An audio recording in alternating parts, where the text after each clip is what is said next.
હર હર મહાદેવ। તો આ નજારો તમે દેખી રહ્યા છો રાણી ટાંગનો છે અને અહીંયા પબ્લિક પણ બહુ આવે છે અને તમને આ દ્રશ્ય કેવું લાગે છે? વાદળા એકદમ નીચે આવી ગયા છે એટલે બહુ ખૂબસૂરત દ્રશ્ય લાગે છે અને ખરેખર અહીંયા પબ્લિક પણ બહુ આવે છે। અહીંયા નીચે મહાદેવનું મંદિર છે, તમને બતાવું કે અહીંયા મહાદેવનું મંદિર છે તો તમે દર્શન કરવા આવજો, કેમ કે પબ્લિક પણ બહુ આવે છે અહીંયા દર્શન કરવા અને અહીંયા લોકેશન પણ બહુ એક નંબર છે। અહીંયા ઝરણું પણ પડે છે તો પબ્લિક અહીંયા બહુ જ એન્જોય માટે પણ આવે છે અને અહીંયા મહાદેવનું મંદિર છે તો બહુ માને છે।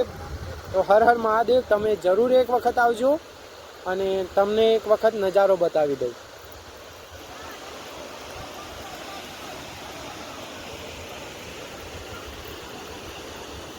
તો કોમેન્ટ કરીને જરૂર બતાવજો કે આ નજારો તમને કેવો લાગ્યો અને તમે પણ જરૂર અહીંયા આવજો, બહુ મજા આવશે।